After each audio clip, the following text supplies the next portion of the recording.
कल 25 साल की मैथिली ठाकुर ने बिहार में नए विधायक के रूप में शपथ ली।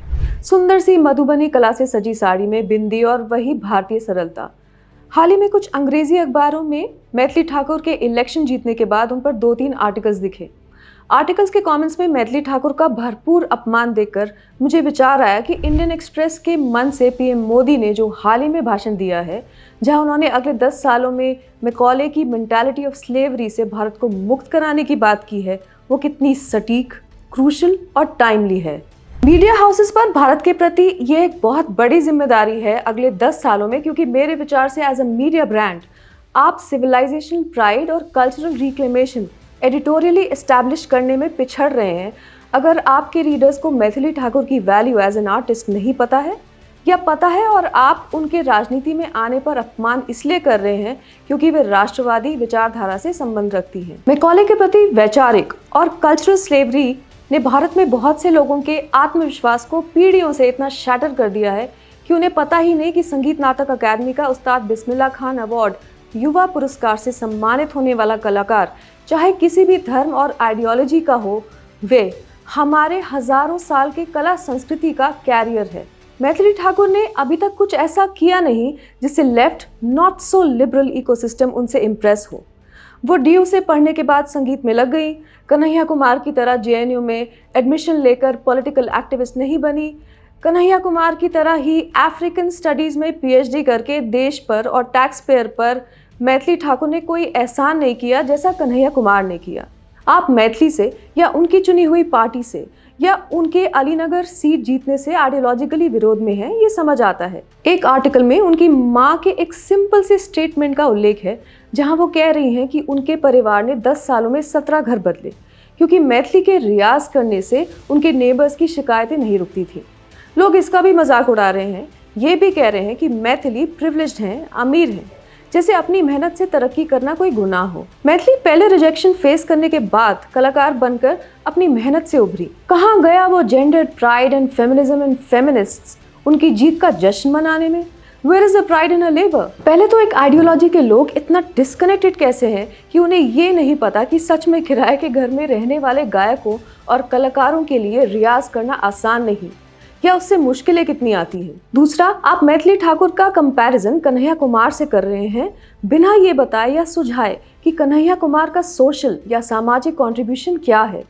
जनता ने अभी तक कन्हैया कुमार के सोशल कंट्रीब्यूशन में कॉन्फिडेंस क्यों नहीं दिखाया? ये लोग शायद ये भी कहना चाह रहे हैं कि जब तक कोई म्यूजिशियन और उनकी आर्ट कम्युनिज्म, नक्सलवाद या भारत विरोधी ताकतों को कंट्रीब्यूट नहीं कर रही हो तो वे कला ही नहीं है। क्या वो पॉलिटिक्स में आने वाली पहली कलाकार हैं? गूगल पर आर्टिस्ट इन पॉलिटिक्स सर्च करने पर ABCDE से लेकर Y तक अल्फाबेटिकल ऑर्डर में आपको कितने नाम मिल जाएंगे? उनमें से कितने तो बॉलीवुड एक्टर्स हैं। मैथिली के आर्टिस्ट इन पॉलिटिक्स होने पर यह एरोगेंस क्यों? जिस प्रदेश में कम्युनिस्ट भी सीट ले जा रहे हैं, वहां फितरत और जेएनयू के दिनों से कम्युनिस्ट कन्हैया कुमार क्यों विफल रहे? क्या उसकी वजह यह है कि लोगों में उनकी पकड़ नहीं, कला के मीडियम से भी नहीं? लेफ्ट का तो काफी पुराना कनेक्शन रहा है आर्ट एंड आर्टिस्ट से, इलेक्शन से, डेमोक्रेसी से।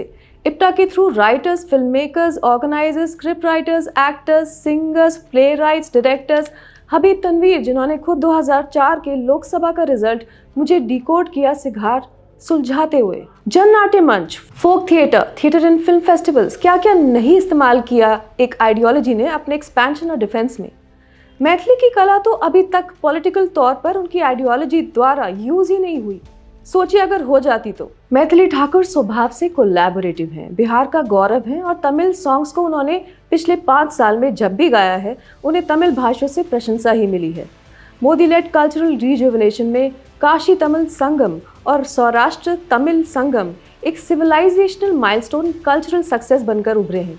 जो लोग बिहारियों का अपमान करते हैं उन्हें मैथिली ठाकुर की खुशी के साथ तमिल सॉन्ग्स पिक करना कहीं परेशान तो नहीं कर रहा? कहीं मैथिली ठाकुर मैथिली तमिल संगम ना इनकरेज कर दें? हो सकता है एक आइडियोलॉजी को ये चिंता शुरू हो गई हो। मैथिली ठाकुर का अपमान इसलिए भी लगातार किया जा रहा है क्योंकि उनकी आर्ट हिंदू धर्म के सेलिब्रेशन से निकलती है। उनकी कॉम्पोजिशंस देवी देवताओं को समर्पित हैं। उनके गायन और गीत हिंदू लाइफ, इंडिक लाइफ और सिविलाइजेशन के उन फेजेस और पहलुओं को एड्रेस करते हैं जिनसे स्नेह, भक्ति, प्रेम, every aspect of love celebrate होते हैं। हर art is not the art of grievance. पिछले 8-9 सालों से कोई तीज त्योहार ऐसा नहीं गया जिसमें मैथिली ठाकुर ने अपने संगीत से ना सजाया हो।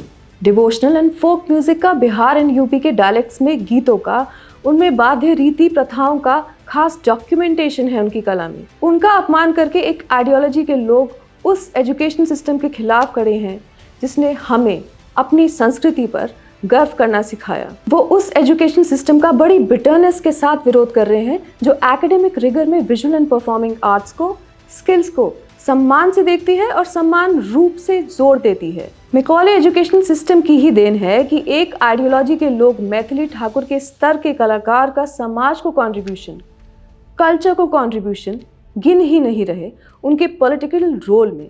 ये मैथिली ठाकुर अगर एंटी सीए प्रोटेस्ट का हिस्सा बनती या जेएनयू में काले कपड़े पहनकर कम्युनिस्ट कैमियो रोल में नजर आती तो शायद आज उन्हें रॉक स्टार का टाइटल फेस्टिव डिस्काउंट पर ही मिल जाता। मैकॉले's मेंटालिटी ऑफ स्लेवरी ने बहुतों के अंदर हीनता का भाव भर दिया है।